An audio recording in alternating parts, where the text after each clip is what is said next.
Alright guys, now we get into the engagement phase. What is the engagement phase? Well, it's just like kind of what it sounds like. You're going to be engaging in combat and other movements of your units. So the first thing you're going to be doing is raids. So there's a special unit that everyone can use. It's the raider. It's this little guy right here. And so what he does is he can go behind enemy lines and he does sabotage.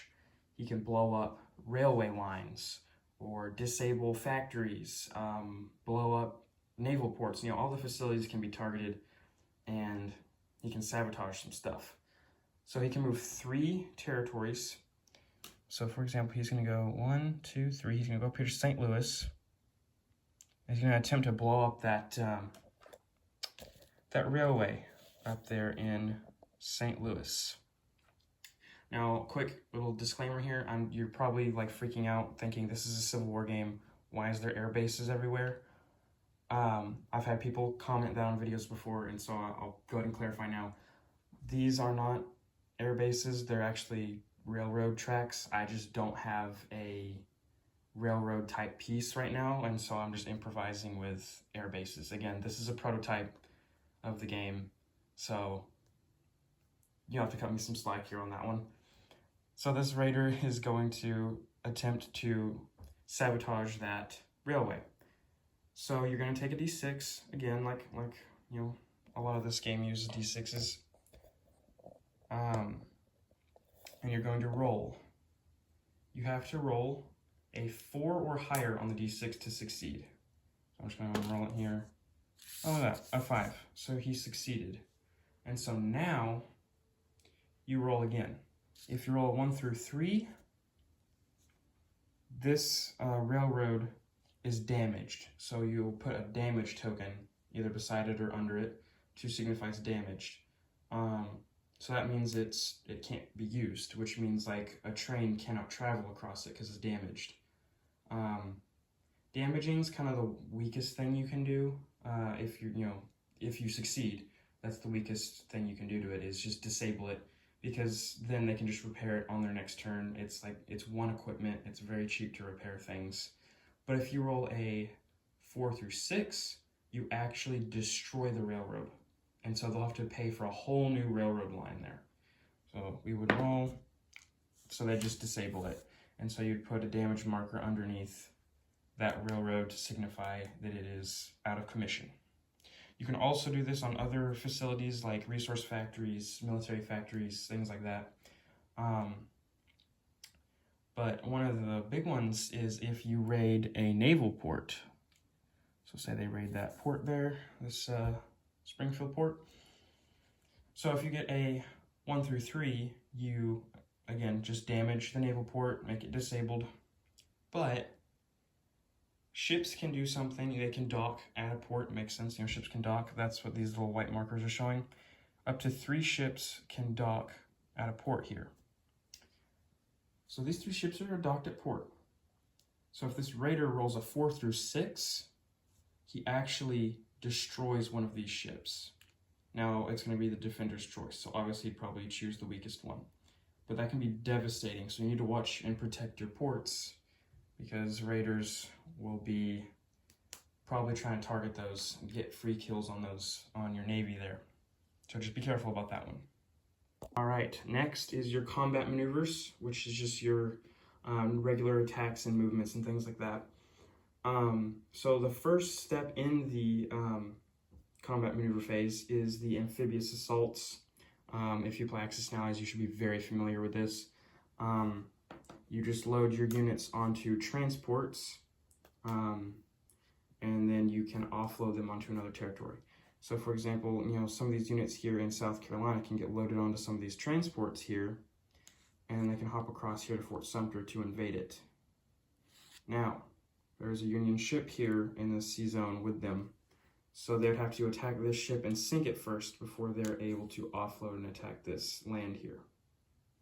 But yeah, these are usually done first.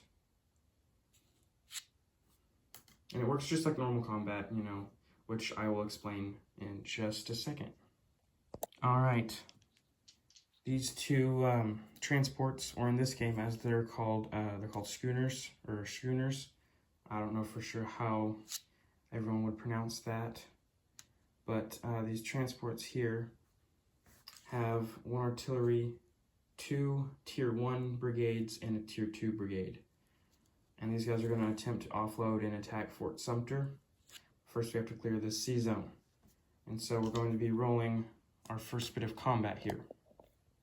So, the little transports, they hit on 10s, and there's 2 of them. And for combat, we use D12s.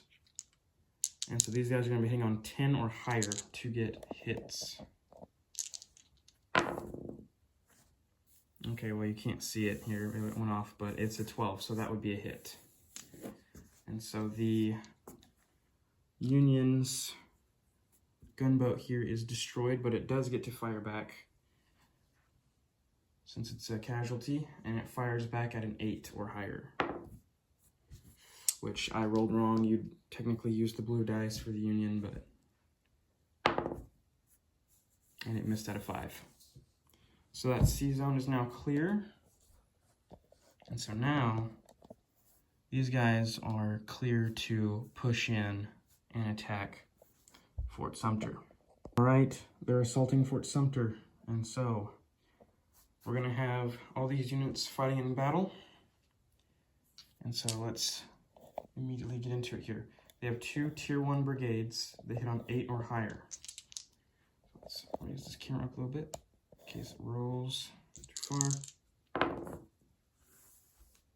They got a 9 and a 3. And so they hit 1, they missed 1.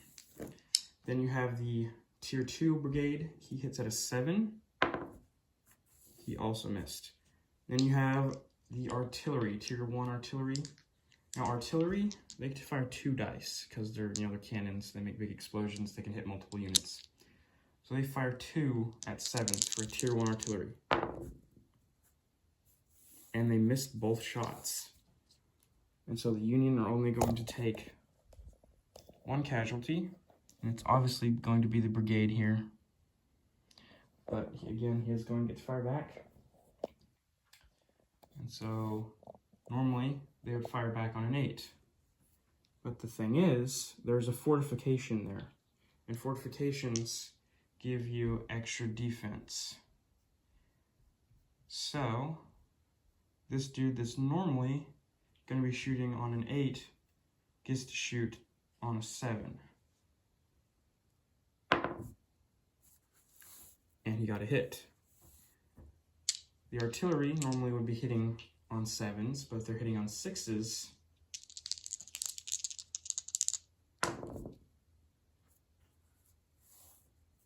And so that's 1 more hit. So they got 2 hits.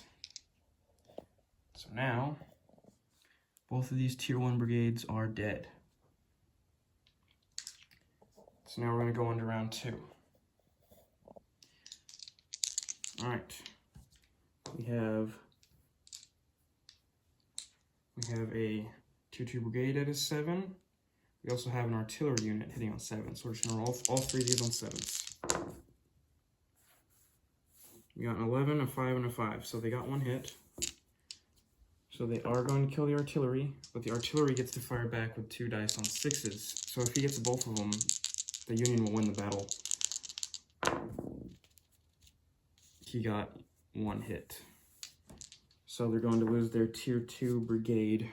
That is a unfortunate loss. But Confederacy have captured Fort Sumter as they did historically. And Fort Sumter is a victory territory, so that would get the Confederacy 1 victory point. You can keep track of that however you want. You can use a piece of paper. I use these dice up here. So the Confederacy have 1 point now. And you'll keep track of this, and by the end of the round, if they have enough points, they'll win. Whichever side has the amount of points they need wins. Alright, so now we are going to do normal combat. Because that was an amphibious assault, so now we do normal combat. Which I will be using the Eastern Confederacy here for that. All right, so the Confederacy is going to be attacking Maryland. They're bringing in 2 Tier 1 brigades, a Tier 2 brigade, and a Tier 1 cavalry to attack the 2 Tier 1 Union brigades, a Tier 2 Union brigade, and 1 Union militia unit. So to attack that territory, the Eastern Confederacy must pay 1 provision resource to be able to attack.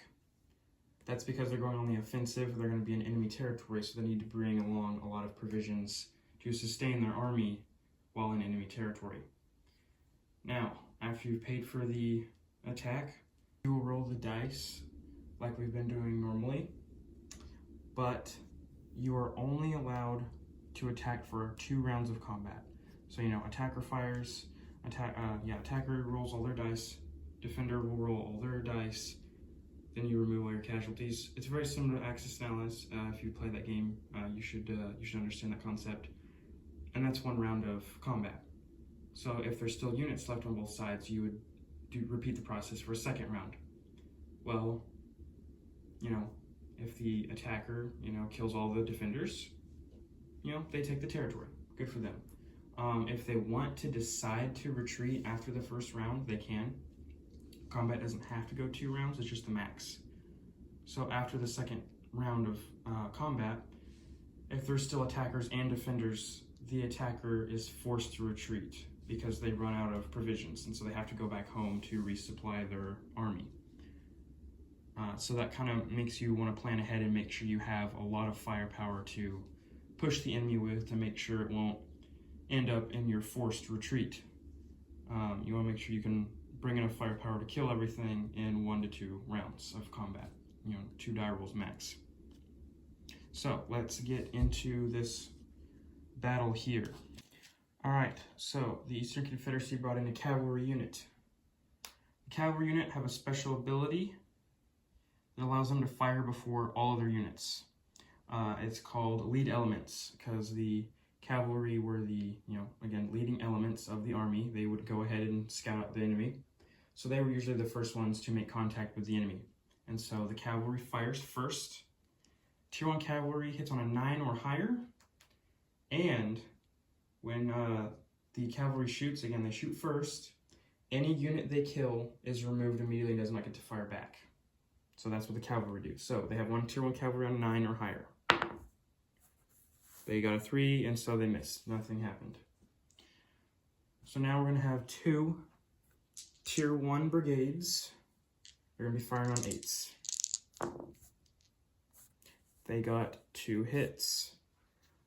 So the Union are going to take a militia and a Tier 1 brigade. All right. Now we have the Tier 2 brigade, which usually hits on a 7.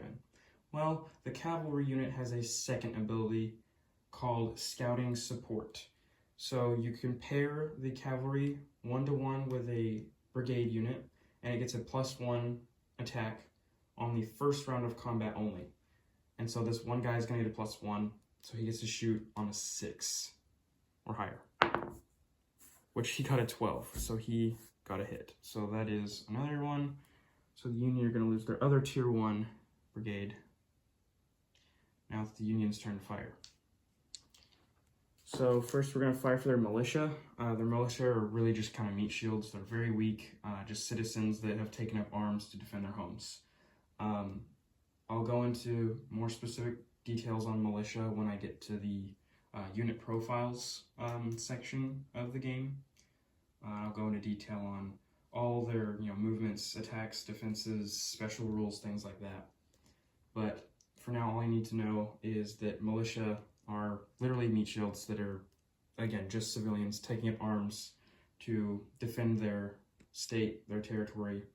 So they're very weak, and they defend on a 10 or higher. Just missed with a 9. Very close, very close. So now we have 2 Tier 1 brigades at 8s. Nothing, we got double 5s. And then a Tier 2 brigade on a 7. It also missed on a 3. So no casualties for the CSA. So now we can start the second round of combat. We still have all the Confederate units, 3 brigades and a cavalry, and they're fighting 1 Union brigade. So we're gonna fire for that cavalry unit. He does not get his surprise attack, so if he does get a hit, the Union brigade will still get to fire back. The whole like first shot thing, the lead elements ability is only for the first round. So he's gonna fire at a 9, and he gets a 10, so he's gonna kill him. So now that Union soldier brigade is gonna fire back at a 7, and he's gonna get hit with a 9. So they're gonna lose one of their tier 1 brigades. And so that battle ends in a Confederate victory with a tier 1 and a tier 2 brigade and a tier 1 cavalry capturing Maryland. One more thing to note about combat. So the Union have just come in and captured Nashville. They won their combat, and they now are in control of this territory. So this trench is removed, and the units all died. See, there's this resource factory here. Well, when you capture an enemy territory containing a resource factory, only a resource factory do you do this, no other facility. You get a d6, and you'd roll it. If you roll a 2 through 6, nothing happens. You keep the resource factory, and it will start producing resources for your next turn. If you roll a 1, that resource factory is destroyed in the battle somehow, whether artillery fire happened to hit it and destroy it, or maybe the Southern troops did a torch and burn op real quickly before the Union were able to capture it, so it wouldn't fall into enemy hands. I don't know what the case is, but it is destroyed and removed, and so you'd have to build a new one, or just not. So that's one thing to keep in mind. It's a slim chance. I'm going to get 1 in 6, but it can still happen, and it can be devastating. So keep that in mind.